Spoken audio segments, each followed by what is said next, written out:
So now we will be studying about TS of leaf, that is TS of pinus leaf or needle. The pinus leaf, it is important in view of the practical and also on view of your theory. The outline section of the pine, that is this pinus, it is triangular in shape, you can see over, and the needle is differentiated into epidermis, mesophyll and a stele region.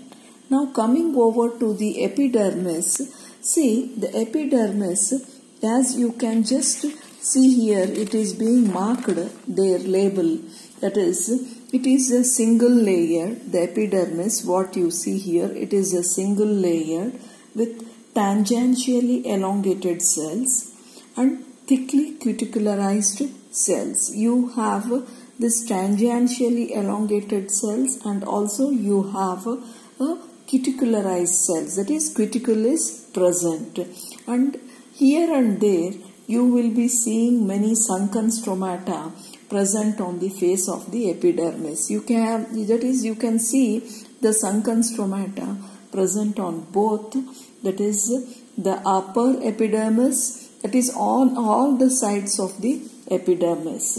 So when we have a sunken stomata on all over the epidermis, then the needle is said to be amphistomatic, that is which has a stomata on all the sides of the epidermis, then that is near the section we call it as amphistomatic. The epidermis is followed by next layer, you can see here, that is a hypodermis. A hypodermis is two-layered, thick at the corners. That if you just observe the hypodermis, that is at the corners it is thick, and one or two layers other part cells, it are sclerenchymatous. So here whatever that is you observe here in the hypodermis, here you will be observing one or two layered this one, that is cells, they are sclerenchymatous. And as you know, that is sclerenchyma cells will be marked with nothing but dark thickened cells as it is being marked here. And now coming over to the next region, that is the mesophyll. Now you can see here the mesophyll lies next to the hypodermis. It is made up of a polygonal parenchymatous cells. You can see here the cells which are polygonal, and definitely they are parenchymatous cells, and these are parenchymatous cells filled with chloroplast.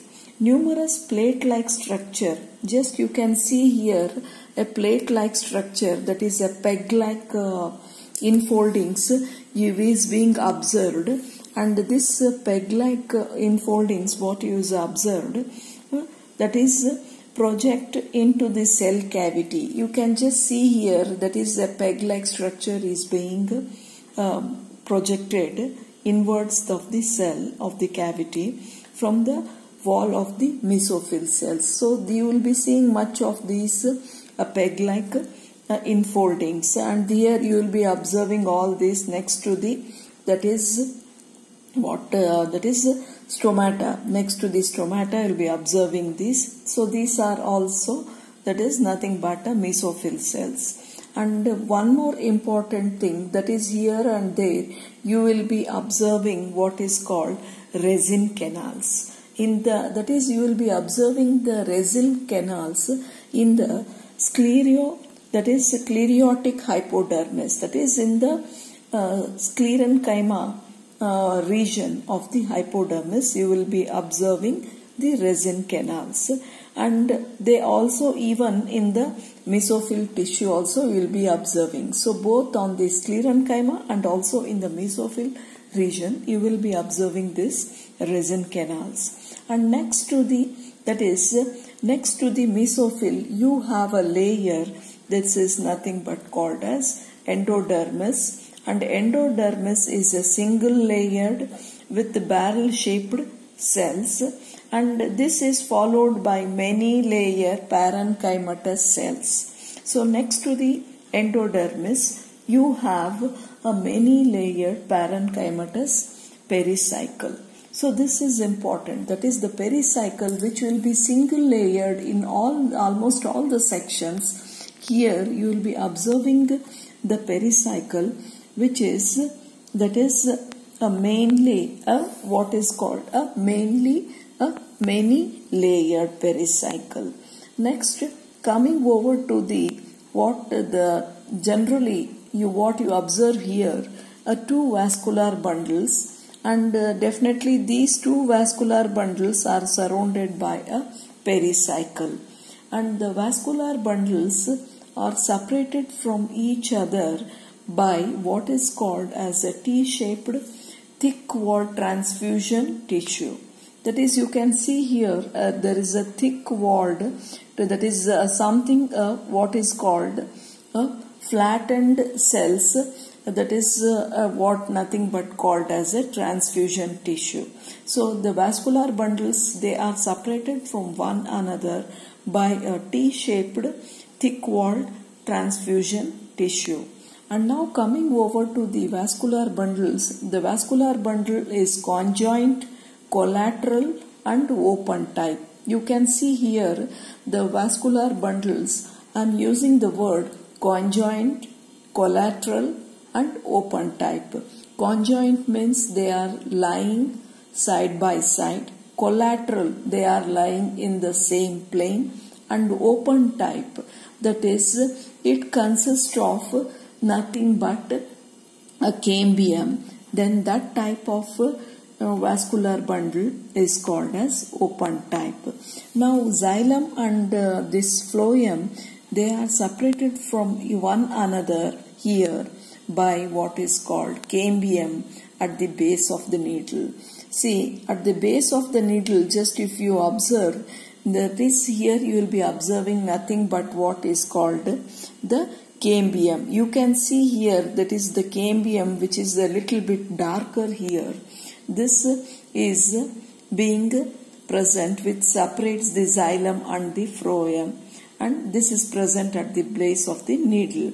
And by this one, that is the base of the needle, what you will be seeing, this divides nothing but the xylem and the phloem, and even the parenchymatous cells at the upper region. So this will be dividing the both. And now coming over to the secondary growth, here the secondary growth is very little, during which the medullary rays are formed between xylem and phloem. This one is also important, that is, since cambium is present, so you will be observing the secondary growth. This secondary growth which forms the medullary rays, and these medullary rays are the one which run between the xylem and phloem. So this is all about the xylem, and that is all about nothing but the overall transverse section of pinus needle or leaf. So this is all about the pinus needle. So in next class we will be studying about the transverse section of the stem and leaf and all. Thank you.